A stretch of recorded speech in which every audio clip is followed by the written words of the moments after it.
kita itu kerja sama manusia yang mereka punya punya perasaan, punya rasa sakit, ya kan, punya rasa psikologis, punya pemikiran. Jadi kita nggak bisa sembarangan. Yang ada bukannya kita menyemangatkan hidup mereka, malahan kita malah bikin mereka jadi down lagi gitu loh. Jadi mereka tidak mau melanjutkan hidup lagi. Justru kalau kayak gitu malah ya itulah kita merasa nggak puas dengan hasil seperti itu.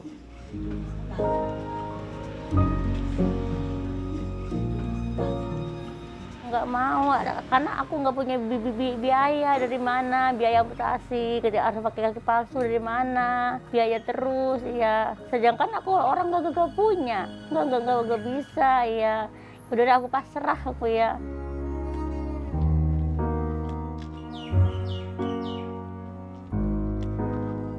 Mungkin aktivitas saja yang sedikit susah. Tapi kalau cuman istilahnya minder atau menghindari banyak orang supaya menutupi kekurangan saya, itu enggak. Saya enggak ngerasa itu karena saya percaya kalau ada yang mau berteman dengan saya begini, silakan. Kalau enggak, ya enggak apa-apa gitu aja. Simpel sih. Terus selama 1,5 tahun nih apa masalah? Gimana sih kalau kita bantu orang rasanya gitu ya, kayak hati tuh plong gitu atau gimana, dan bermanfaat, orang bisa doain kita gitu kan. Yang lebih senang lagi kita bisa merubah hidup orang lain.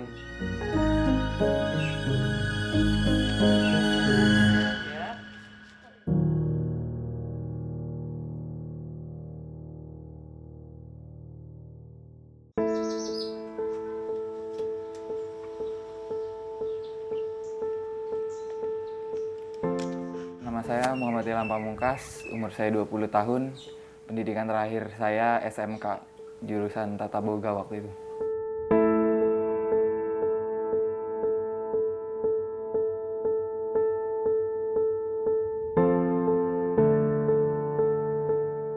Waktu itu pertama kejadian saya jatuh itu pas umur saya 17 tahun.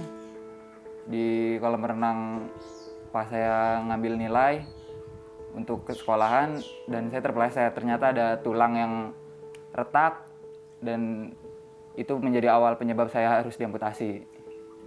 Nah, dan kurang lebih sakit selama 1 tahun itu ternyata makin parah menjadi tumor tulang hingga dokter memutuskan harus amputasi supaya tidak menjalar ke atas, terutama bagian paru-paru.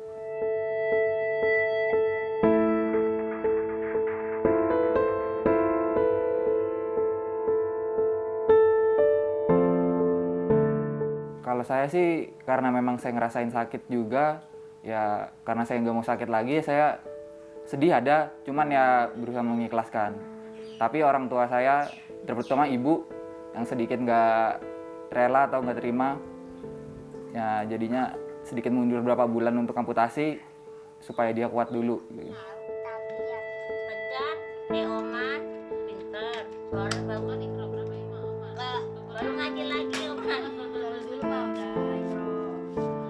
Nama saya Siti Komaria, tinggal di Haji Toran.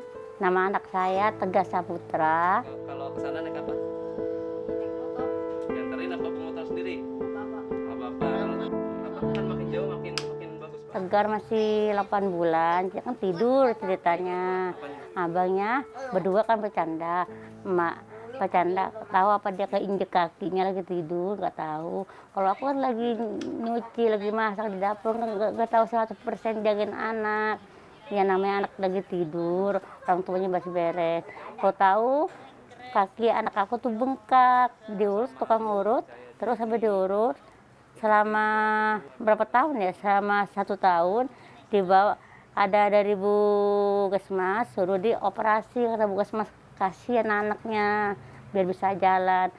Pas sakit nih misalnya dicubit 1 sampai 3, sakitnya 1 paling 1 nggak sakit, 2 sedang, 3 sakit banget. Nah pas berdiri di sini sakitnya sedang berarti. Sakitnya 1, 2 atau 3? 2, oke, sedang ya berarti ya. Lama aku bikin BPJS, Tegar. Setelah umur 3 tahun operasi pertama tegar. Operasi pertama gagal. Terus pas 1 tahun lagi tegar, operasi keduanya gagal. Katanya dokternya kaki tegar itu tulangnya rapuh. Walaupun tegar dioperasi tetap rapuh. Operasi ketiga gagal lagi. Kata dokter, ini Bu, jalan satu-satunya pakai kaki palsu. Kaki tegar harus dibuntungkan. Aku nggak mau, Mbak. Aku nggak sanggup. Masa dioperasi udah beberapa kali, Mbak. Aku nggak mau anak aku kakinya nggak tega. Kadang sebulan kerja, kadang enggak. 2 minggu ini aja enggak kerja. Makan apa ada, kadang tetangga ngasih makanan, beliin apa tegar. Aku pasrah aja sama Allah. Anak aku ya gitu aja, pasrah. Di jalan satu ntar, insya Allah aku ajarin pakai tongkat. Jalan satu-satunya. Pasrah aja aku ya. Gimana anak aku gini, gimana ntar aku gede anak aku gimana, aku mikir kalau malam aja Lona aku udah lulus, entah kamu gimana nak, kalau gedenya nak gimana dek, entah gedenya kalau adik gede gimana masuk sekolah gimana, nggak punya palsu. Mama, entah dede pakai tongkat masuk sekolah mau entah diantar gendong gak apa-apa, masuk sekolah. Aku nggak tega aku ya.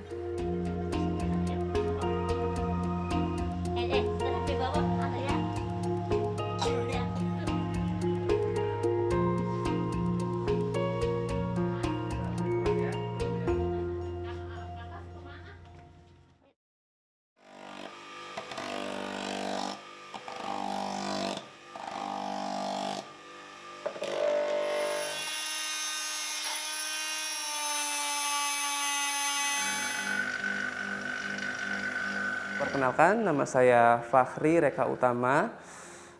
Saya seorang prostetis ortotis.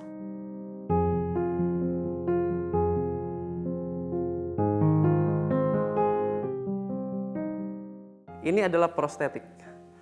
Prostetik adalah alat bantu pengganti tubuh yang hilang. Atau ya memang kita lebih awamnya di Indonesia taunya kaki palsu ya. Walaupun sebenarnya ada tangan palsu juga, ya kan, jari palsu. Mereka lebih familiar ini karena penyebutan mungkin agak lebih sulit ya untuk orang Indonesia, sama memang jarang orang yang menyebut seperti itu. Tapi sebenarnya di luar negeri itu orang jangan, di Malaysia pun mereka taunya prostetik dan ortotik. Dan ini adalah ortotik. Jadi si klien atau si pasien tersebut masih memiliki kaki, cuman ada kelainan bentuk pada kakinya. Kita memakai sepatu khusus ini atau namanya ankle foot orthosis, bertujuan untuk mengkoreksi bentuk kaki yang tadi berkelainan menjadi lurus, sehingga memperbaiki postur dan berjalannya.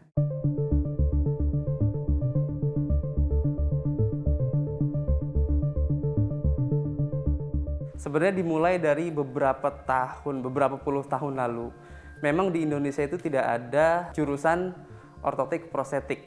Yang ada itu mungkin fisioterapi. Cuman karena kebutuhan prostetik ortotik, pada akhirnya orang-orang senior-senior kita itu dileskan atau dikuliahkan di luar Indonesia. Dan kembali lagi ke sini, dan mereka sebenarnya memiliki edukasi tentang prostetik ortotik gitu, untuk memulai atau sebagai pionir. Yang saya senangin adalah ketika saya praktik, saya bekerja dengan pasien, membantu orang, maksudnya membantu orang berjalan. Saya dapat uang ya, dan saya juga bisa ngebantu orang itu jadi jalan. Ada yang saya pikir itu kayak seperti bangga gitu, udah ngebantu orang gitu kan, apalagi orang yang butuhkan banget gitu. Dan setelah itu saya lebih senang, jadi semakin senang, oh iya hebat juga nih, kayak saya bisa usaha tapi sosial gitu, ngebantu orang gitu. Mulai dari setelah kita proses pencetakan dan assessment ke pasien, akan dibawa ke sini untuk dimulai melalui modifikasinya. Jadi ini namanya rektifikasi. Rektifikasi adalah modifikasi kebutuhan sesuai yang sudah kita pelajarin dari anatominya, ya kan? Dari ilmu-ilmu biomekaniknya. Di sini akan kita modifikasi. Setelah modifikasi, nanti di sini ada namanya fabrikasi. Fabrikasi adalah membuat atau mendesain yang tadinya hanya bahan gips, semen casting seperti ini, nanti akan kita proses ya melalui oven. Jadi oven itu nanti di plastik dipanaskan dan akan dicetak menjadi seperti ini. Mas, tolong yang warna biru apanya. Nah, ya dari mulai ini akan menjadi plastik seperti ini. Ternyata banyak banget ya orang yang low economic, mereka mengalami amputasi dari mulai anak-anak sampai dewasa sampai yang udah tua, tapi karena harga dari kaki palsu atau alat bantu ini sangat mahal dan belum ada insurance gitulah ya, yang seperti di luar negeri. Jadi memang mereka nggak bisa beraktivitas kembali gitu. Mereka tidak bisa meneruskan apa yang mereka dulu telah lakukan. Contoh misalnya mereka bisa berjalan dulu untuk mencari nafkah, tapi sekarang nggak bisa karena memang bukan mereka nggak mau pakai kaki palsu, tapi yang pertama adalah secara financially mereka tidak mampu, dan yang kedua adalah ada yang murah, cuman ya itu dia servisnya tidak memuaskan, jujur aja tidak murah tapi tidak memuaskan. Dari mulai saya sih nggak ada luka, cuman pas luka dalam itu ya sekitar 5 bulanan baru kerasa. Jadi masih dipaksain jalan, cuman sakit nyeri kan? Saya sekolah harus pakai tongkat. Karena nggak tahu, karena di luar nggak ada luka. Takutnya makin ke atas, telat bisa sampai jantung itu bisa meninggal. Makanya akhirnya satu cara adalah dipotong. Ya awalnya itu tetangga saya yang bernama Pamang Atas, dia salah satu orang di Bank Mandiri. Nah, dia memberi semangat saya supaya kalau kamu mau sehat diamputasi nggak apa-apa, nanti dia bisa bantu bagaimana caranya mendapatkan kaki palsu. Nah itu dari Mandiri dan Pamang Atas itu saya kenal Mas Fahri. Tahapannya mungkin awalnya kenalan di WA dulu, terus janjian untuk pengukuran pertama. Pengukurannya sih cuma 2 kali dan serah terima kaki palsu itu. Gimana sekarang prosesnya? Ya, Manfaatnya gimana? Ini kan selama udah berapa tahun? udah 1,5 tahun. 1,5 tahunan ya. Terus apa yang dihasilkan dari si prosesis kamu? Terus apakah sampai sekarang ada kendalanya atau enggak? Ya alhamdulillah ngebantu kalau saya mau pergi kemana-mana, entah ada acara keluarga atau mau ketemu teman, nggak harus bawa tongkat gitu. Tapi udah nggak pakai tongkat sama sekali ya? Iya. Oh jelas ada. Waktu itu kan sudah saya planning hidup saya itu. Saya ingin jadi chef, saya sekolah jurusan tata boga. Nah, semenjak saya diamputasi jadi tidak mungkin bekerja di dapur yang licin dan alat-alat masaknya berat. Nah, itu sangat tidak memungkinkan. Nah, itu mungkin mimpi saya yang ya mungkin harus dilupakan.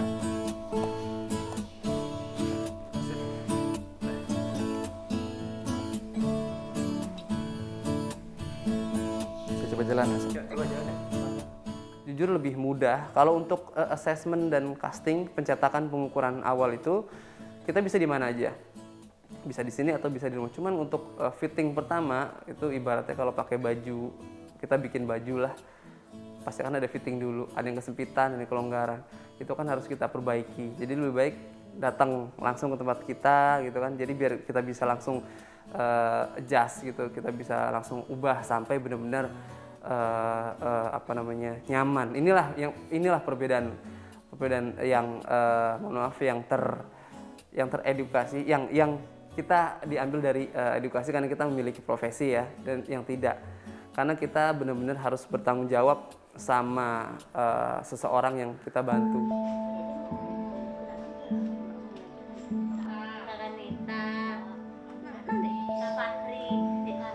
Dia naik tangga ya pakai kaki yang satu doang, satu gini turun ya. Kalau main pakai sepeda itu tanpa sepeda Tegar nggak bisa jalan, di rumah aja. sempet Tegar sepedanya seminggu ya nggak sepeda di rumah, sekolah enggak, ngaji enggak, les enggak, di rumah aja. Aku nangis, aku mau beli ke tukang barang bekas nggak ada.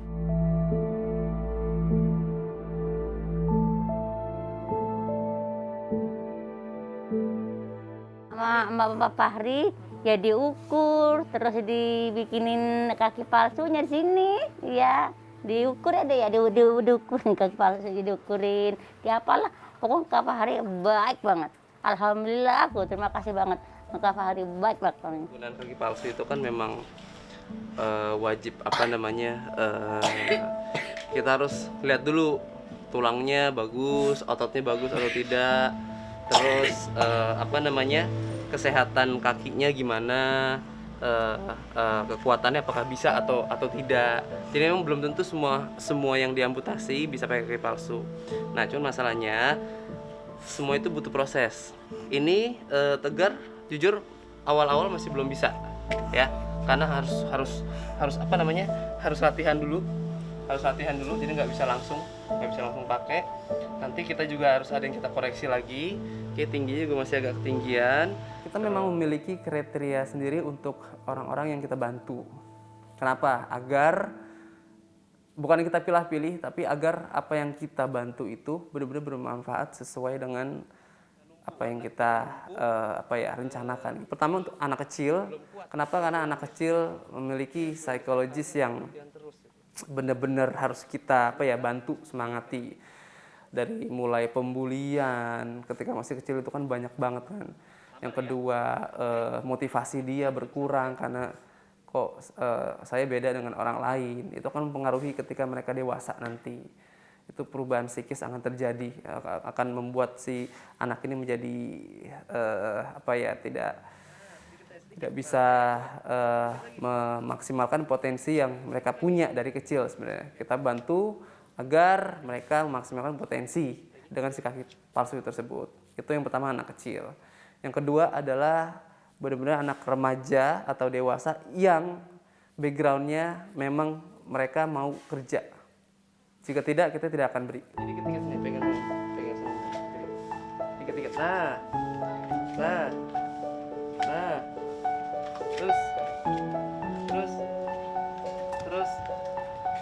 Terus yang pertama saya simpulkan, cara memakai yang benar akan dilatih langsung oleh profesional. Yang kedua, cara berjalan dengan baik dan benar, karena berjalan itu tidak hanya berjalan di satu tempat yang rata, tapi misalnya seandainya kita jalan di pegunungan, itu gimana sih jalannya gitu. Itu harus latihan juga, harus tetap latihan karena akan ada adjustment atau ada sesuatu yang berbeda lah karena kita bukan kaki asli. Yang ketiga adalah cara membersihkan agar tidak ada sarang bakteri di sana. Nah, sementara yang pertama-tama kita pakai tongkat dulu ya. Oke, sini pegang yang kanan. Ikut. Gimana makanya biasanya? Kalau kayak gitu. Oke, pelan dulu. Tapi ini dipakai. Ini diinget juga. Nah, yuk. Tegar punya kaki palsu girang banget. Iya, Mak, kapan kaki palsu udah Dek dateng? Tegar pengen main, pengen sekolah, pengen sholat, Mak, Dede. Kayak teman-teman Dede pengen sholat, Mak. Kapan kaki palsu udah Dek dateng? Ya sabar, Dek, ya sabar. Tegar kalau ngeliat teman sholat, Tegar nangis. Anak aku nangis, udah situ anakku nangis. Mama, Dede pengen sholat. Sabar deh ya. Jadi ada beberapa step lagi yang akan kita perbaiki. Maju lagi. Iya. Terus. Enak deh. Gak sakit kan yang penting kan? Sakit nggak deh? Assalamualaikum. Halo Tegar. Masa enggak? Nih. Tuh, udah jadi kakinya. Makasih banyak. Kamu nungguin ya? Nungguin nggak? Iya Kak, enggak. Jika kalian atau sebagai orang tua melihat sesuatu yang memang berbeda dari normalnya, lebih baik cepat-cepat periksa ke dokter, karena periksa dan benar-benar harus treatment sesuai dengan kebutuhan. Karena memang kadang-kadang itu dimulai dari orang tua kita sendiri yang menganggap sepele gitu loh. Ah udahlah biarin, besok juga sembuh.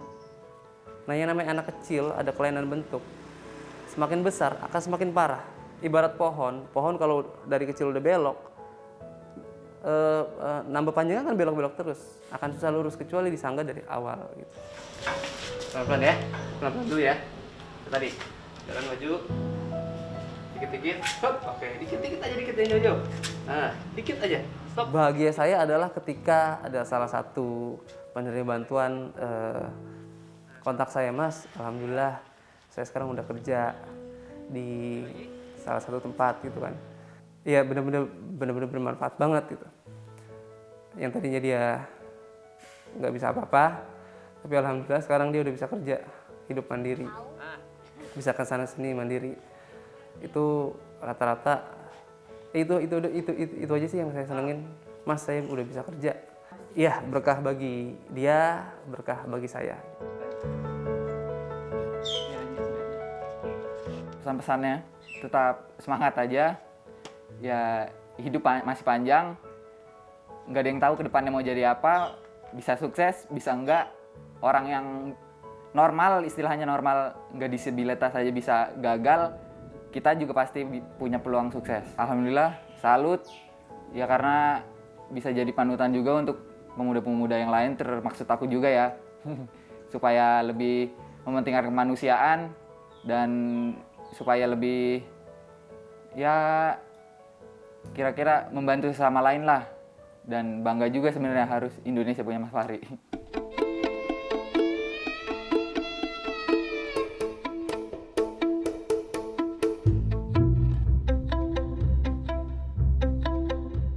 Harapan saya ke depan adalah